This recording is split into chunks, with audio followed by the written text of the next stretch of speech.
Hola mis amigos, we're making a chocolate hazelnut cheesecake.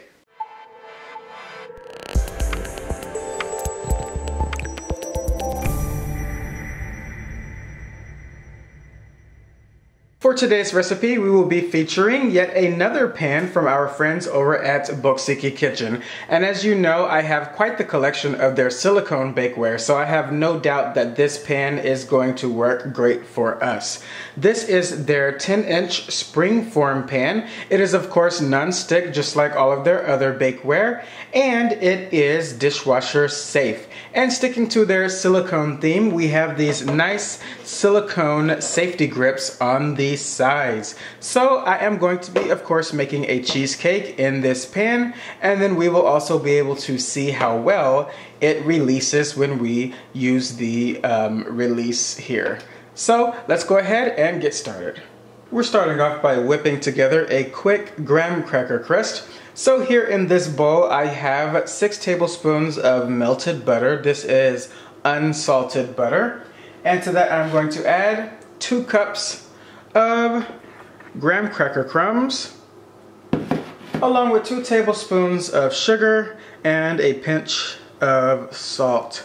Now usually I add more sugar to my graham cracker crusts, but for cheesecakes I don't, because cheesecakes are generally pretty sweet on their own. And plus the graham cracker crust is not the star of the show here, so I am just going to play it on the safe side and not make this too sweet. Next, you'll want to spray your springform pan with some cooking spray. I ended up doing this out of habit, but of course this is a non-stick pan, so you don't really have to do that, but of course it won't hurt anything.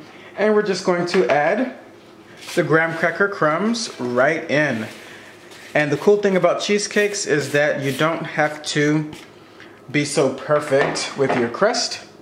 So you just want to press this all in. You can press it up the sides of the pan as well. And you can even use any utensils to do so, but I am just, as you can see, obviously using my hands. And I've also preheated my oven to 325 degrees Fahrenheit.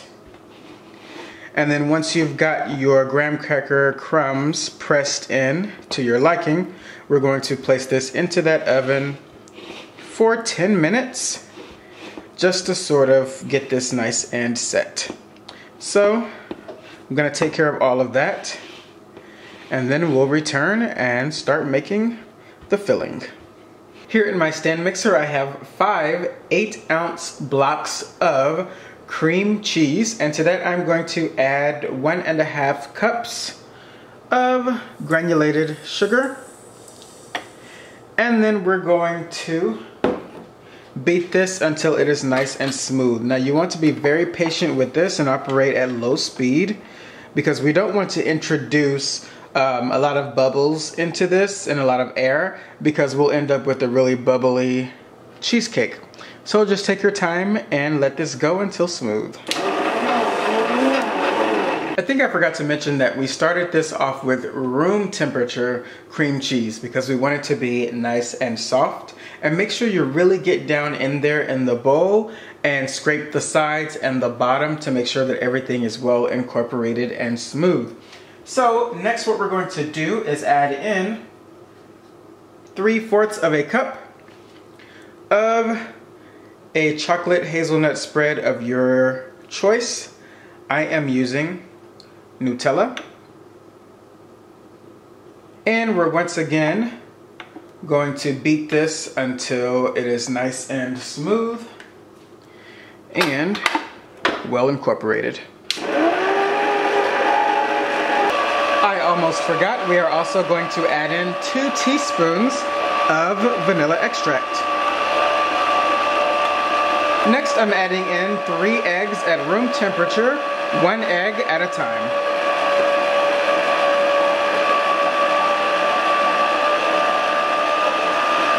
So now everything should be a nice chocolate mousse color and almost the consistency of a mousse as well.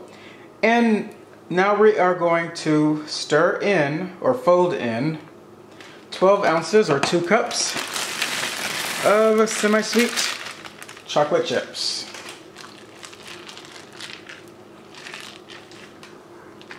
I have increased the temperature of the oven to 350 degrees Fahrenheit, and now we are reunited with our crust, and we're just going to add all of that filling right into it. Into the 350 degree oven we go for 50 minutes until it is almost set. We're not quite done with the baking process yet. We are going to add a topping to this, so it doesn't need to be completely done just yet because we will be twice baking this. So I will see you in 50 minutes. For the topping, here I have 8 ounces of sour cream, and to that I'm going to add 3 tablespoons of our chocolate hazelnut spread and 1/2 cup of sugar. And we're just going to get this mixed until it is well combined, and then set this aside to spread over the cheesecake. The cheesecake is out of the oven and has been resting for 15 minutes, and so far it is looking great. We do have a few cracks, but no harm, no foul. That happened, of course, probably because I did end up incorporating too much air into the cake. But again, it's fine, no worries. So now what we're going to do is just spread that topping right over the top here. And this cheesecake is actually pretty high, so I'm trying to just be extra careful here not to overflow it. And then we are just going to place this right back into the oven for an additional 5 minutes. And then I'm going to take it out and allow this to cool completely for about an hour before putting it into the fridge overnight. Alright, we will see you in 5. This has been cooling now for 10 minutes on a wire rack. So lastly, I am just going to take an offset spatula, or you could use a butter knife. And I'm just going to carefully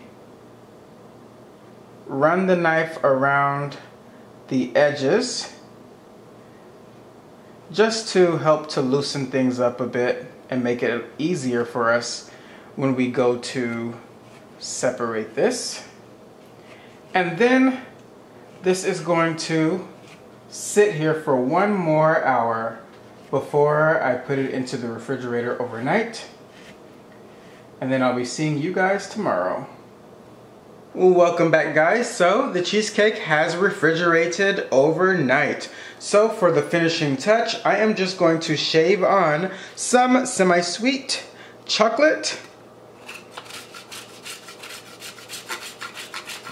And there we have it, guys. We are all set to enjoy. If I had some toasted hazelnuts, I would definitely have placed them on top as well, but I couldn't find any of those in my neck of the woods, so we're just keeping it basic with the extra chocolate on top. So now for the moment of truth, the unveiling of the sides of the cheesecake. So I am just going to open the latch here and lift straight up. Wow, that was super easy, just ridiculously easy if you ask me. Nothing was stuck at all, so running the knife around definitely helps. But it also helps that we are using such a great pan that is non-stick. That graham cracker crust is consistent throughout the entire cake. So I am very pleased with the results here. I also like that with this pan we have the handles here, so we can just serve straight out of this and then grab the handle to put everything right back into the fridge. So there we have it, guys. I'd once again like to thank our friends over at Boksiki Kitchen for this wonderful springform pan. As you can see, it did the exact job that we needed it to do. So I will have all of the information in the description box below so that you can check them out. and I will see you next time. Chocolate hazelnut cheesecake. Enjoy, and I'll see you at the dinner table.